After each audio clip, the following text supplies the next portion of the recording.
17 майга карата күндүн маанилүү жаңылыктары менен тааныштырабыз. Саламатсызбы? УКМКнын төрагасы Камчы Бекташиев парламентте абактагы Райымбек Матраимовго байланышы бар адамдардан тазалоо иштери бүткөнүн, мамлекеттик бажы кызматында дагы тазалоо жүргөнүн билдирип, бирок мындай адамдар мамлекеттик кызматтарда дагы деле бар экенин кошумчалады. Ал бул тууралуу 16 майда Кара Суу шаарында сүйлөгөн сөзүндө айтып, Райымбек Матраимовдун мойнуна 200 миллион доллар иленгенин кошумчалады. Биз Райымбек Матраимовду биринчи кармаганда 2 миллиард 200 миллион сом төгүп чыгышкан. Ошондо мындан ары криминалдык аракеттерди жасабагыла, мамлекеттик талаптанууга, бажы кызматына жарым кадам да жакындабайсың деп жеке өзүм шарт койгом. Макул деп кетишкен. Жарым жыл, бир жыл карадык, кайра эле баштап алышты. Бажыдагы кадрлары аркылуу мурдагыдан да көп уурдай баштады. Бандиттер Ысык көлдөгү мыйзамдагы Ууру Көлбаев менен дос болуп кетишти. Кошулуп алышып, ишкерлердин баарын коркутуп үркүтүштү.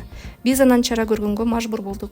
Ошондо дагы шарттарды коюп, качпагыла, үркпөгүлө, мына ушул акчаны төлөйсүң, жакындабайсың деп шарт койгонбуз. Ага да көнбөдү. Акыры анан качып кеткен жеринен бир туугандары менен кошо Бакудан кармап келдик. Райымбек Матраимовдун мойнуна 200 миллион доллар иленген, деди Ташиев. Эркиндиктен мыйзамсыз ажыратуу жана кылмыштуу кирешүүлөрдү адалдоо беренелери менен шектелип жаткан Райымбек Матраимов 25 мартта Азербайжандан кармалып, Кыргызстанга алып келинген. Бишкектин 1 май райондук соту аны 26 июнга чейин УКМКнын тергөө абагында калтырган. Бишкекте Гезит базарында павильондор алына баштады. Шаар мэриясы Үсөнбаев көчөсүндө өз билемдик менен орнотулган 18 павильонду ала баштады. Мэриядан буга чейин бул объектилердин ээлерине ыктыярдуу түрдө демонтаж кылуу боюнча билдирме берилгенин, бирок муниципалитеттин талабы аткарылбаганын маалымдашты. Ташиев УКМК казынага 120 миллиард сомдой кайтарганын билдирди.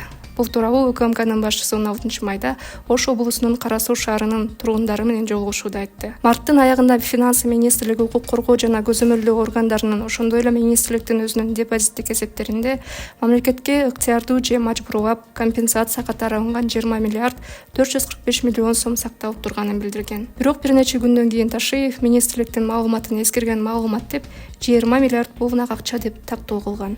Анын айтымында, эгер мамлекетке өткөн мүлктү жана башка каражаттын баарын эсепке алганда, кустуризациядан казынага 100 миллиард сомдон ашык каражат түшкөн. Президент Садыр Жапаров менен УКМКнын башчысы Камчы Бекташиев бийликке келгенде алдамчылык менен коррупция үчүн кармалган саясатчылар же ишкерлер мамлекетке келтирген зыяндын ордун кайтарып берген соң эркиндикке чыгып кете ала турган кустуруу программасын башташкан. Жапаров мурдагы президенттердин катасын кайталабасын билдирди. Садыр Жапаров кабар агенттигине маек куруп, Жогорку кеңештин депутаты Исхак Масалиевдин өлкөдөн чыгарылып атат делген алтын куймалары жөнүндө видеодо президенттин агасы Сабыр Жапаровдун аты аталып жатат деген айткан сөзүнө комментарий берди. Өлкө башчы шекшүү, шекшинет деген макалды эстеп, анын бир туугандары Исхак Масалиевдей ууру же казиношник эмес деген кошумчалады. Ал тескерисинче туугандары чет өлкөлөрдөн Кыргызстанга инвестиция алып келип жатышканын белгиледи. Мурдагылардын катасын кайталабагыла, алардын катасынан сабак алгыла, өмүр бою жашооңур Кыргызстанда өтөрүн унутпагыла, эл менен болгула деп дайыма эскертип турам. Мен дагы мурдагылардын катасын кайталабайм. Үй бүлө бир туугандарымды мамлекеттин ишине аралаштырбайм. Буга күчүм жетет, деди Жапаров. Президент ууруларды ачыкка чыгарып туруу керек деген, ал эми бийлик 10 эселеп, 100 эселеп кайра кайтартканга даяр экенин белгиледи. Эгер Исхак Масалиев менен Адахан Мадумаров же Болот Темировдор алтын тармагы эле эмес, башка тармактарда дагы уурулук болуп жатат деген күмөндөрү болсо, мен бүгүн эле элдик көзөмөл комиссиясын түзүп, аларды эң башкы салына адис кылып койгонго даярмын, деди ал. Бишкек шаардык соту Клоп медианын апелляциялык арызын кароодон баш тартты. Буга соттук коллегия арыз берүүнүн мөөнөтү өтүп кеткен деген жөө келтирди. Клоптун жактоочулары доо арыз өз мөөнөтүндө берилгенин айтышууда. Юрист Нурбек Сыдыков соттун арызды артка кайтарганын негизсиз деп атады. Сотто көрсөтүлгөн даректе бир санда ката кеткенин, 32-нин ордуна 39 жазылып калганын айтышууда. Негизи арыз жөнөтүлгөн. Жаш гвардия Гүлбагында бир эле юстиция министрлиги бар деп эсептейм. Бул жагдайга Клоптун арызы кайтарылганына карабай, ошол эле замат фонд кайра арыз берген. Жарандык процессуалдык кодексте кандайдыр бир мүчүлүштүк өз учурунда жоюлса, сот өткөрүп жиберилген процесстик мөөнөттү калыбына келтире алат деген норма каралган, деди ал. Клоптун жактоочулары отурумга УКМКнын тергөөчүсү Азамат Адилбековду күбө катары чакыруу жана мурдагы инстанцияда көрсөтмө берген басылманын материалдарын талдаган эксперттерди отурумга чакыруу өтүнүчү ачык калтырылды. Ал эми Клоп медианын адвокаттарынын отурумду сүрөт видеого тартуу боюнча өтүнүчүн канаат ыраттандырды. Мындан тышкары жактоочулар басылманын материалдарын талдаган эксперттерди чакырууну өтүндү. Судья өтүнүштү ачык калтырды. Мындан сырткары клубдун кыргыз жана орус тилдүү редакциясындагы айырманы аныктоо боюнча жогорку кеңешке суроо талап жөнөтүү четке кагылды. Юрист Нурбек Сыдыков Октябрь райондук сотунда болгон отурумда эксперттер суроолорго толук кандуу жооп бербегенин белгилеп, убакыт берүүнү өтүндү. Сыдыков айрым эксперттер басылманын материалдарын талдап жаткан мезгилде тиешелүү сертификаты жок болгонун айтып, бул мыйзамга каршы келерин белгиледи. Ошондой эле жактоочу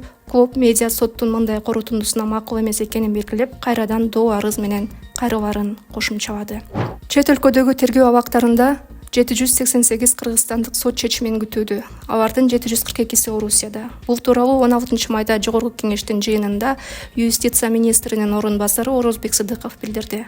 Ал эми калган статистикаларга токтолсом, Түркияда 13, Тажикстанда 9, Кыргызстанда 5, Италияда 5, Венгрияда 4, Германияда 2, Египетте 2, Сауд Арабияда 2, Түштүк Кореяда, Чехияда, Францияда, Монголияда бирден жараныбыз бар, деди Сыдыков. Ошондой эле Сыдыков чет мамлекетте соттун өкүмдөрү чыгып жазасын өтүп жаткан жарандардын саны 1587 киши экенин кошумчалады. Өкмөт жогорку кеңешке чет элде камалган кыргызстандыктарды өлкөсүнө алып келүү мүмкүнчүлүктөрүн кеңейтүүнү көздөгөн документти сунуштады. Демилгечилердин айтымында документ чет өлкөдө камалган кыргызстандыктарды өлкөгө алып келүү боюнча мүмкүнчүлүктөрдү кеңейтүүнү шарттайт. Өлкө башчы Садыр Жапаров Кыргыз Республикасында абанын сапатын жакшыртуу долбоорун ратификациялоо тууралуу мыйзамга кол койду. Бул тууралуу 17-майда президенттик администрациядан билдиришти.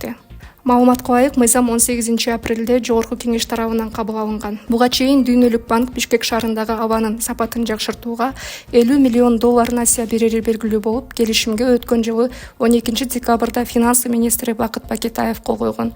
Насыя 50 жылга берилет. Долбоордо алынган каражаттар төмөнкү максаттарга жумшалат. Абанын сапатын көзөмөлдөөчү автоматташтырылган станцияларды куруу жана модернизациялоо аркылуу абанын сапатын башкаруу системасын бекемдөө, абанын сапатын текшерүү үчүн химия лабораториясын жаңыртуу, абанын сапатын контролдоо жол-жоболорун күчөтүү чөйрөсүндө техникалык көмөк көрсөтүү, абанын сапатын болжолдоо жана эскертүү ыкмалары, жеке үйлөрдү жылытуу үчүн таза технологияларды киргизүүгө көмөктөшүү, Бишкек шаарын жашылдандыруунун туруктуулугун камсыз кылуу үчүн ирригациялык системаларды куруу.